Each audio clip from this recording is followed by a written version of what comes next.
Started. Yep, I'm gonna start the game. Game started.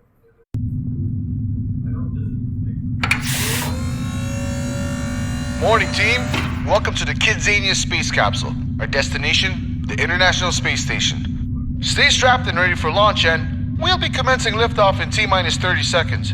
So, how we looking? Well, weather conditions looking clear. Launch parameters ready. Ignition sequences all lined up. We should be good to go. A lot of groundwork comes from launching rockets into space. Launch in T-minus 20 seconds and counting. Auto sequence initiated.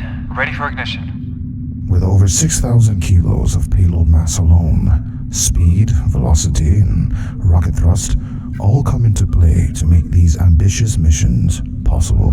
Liftoff in T-minus 10. Engine turbo pumps up flight. 8, 7. Launch parameters 6, are nominal. 5, 4. Early stage 3, thrusters nominal. 2, 1. And we have liftoff.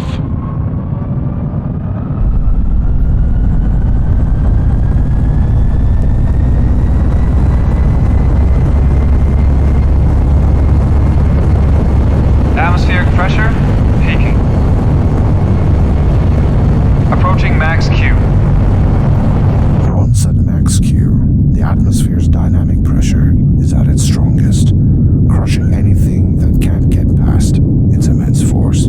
It is here where a spacecraft is most vulnerable, where thrust speed and throttle should power down, accommodating the atmosphere's intense pressure. Chamber pressure stable. We're all clear. Woo! Well, that wasn't too bad, was it? Not bad at all.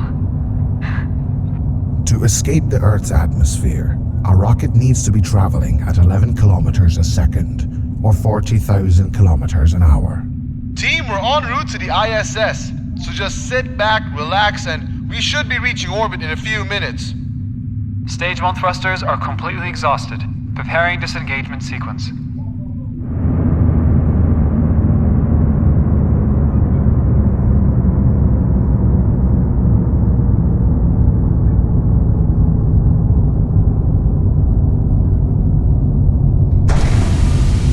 After stage 1, the used-up thrusters are then safely ejected back into the atmosphere, beginning the capsule's journey into orbit, where it will spend most of its time traveling the cosmos of our galaxy.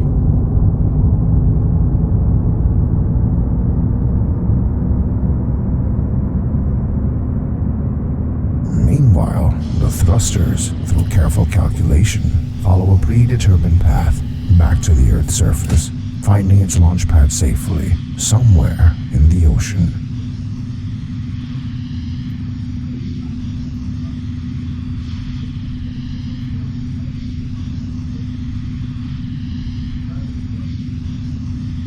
The ISS, on the other hand, has its own course of direction. Traveling at about 30,000 kilometers per hour, the ISS moves rather fast around the Earth, about 5 times the speed of a bullet. This makes catching up a not-so-easy task. Astronauts would spend 2 to 3 days maneuvering to match the space station's speed and height, making sure the capsule docks safely.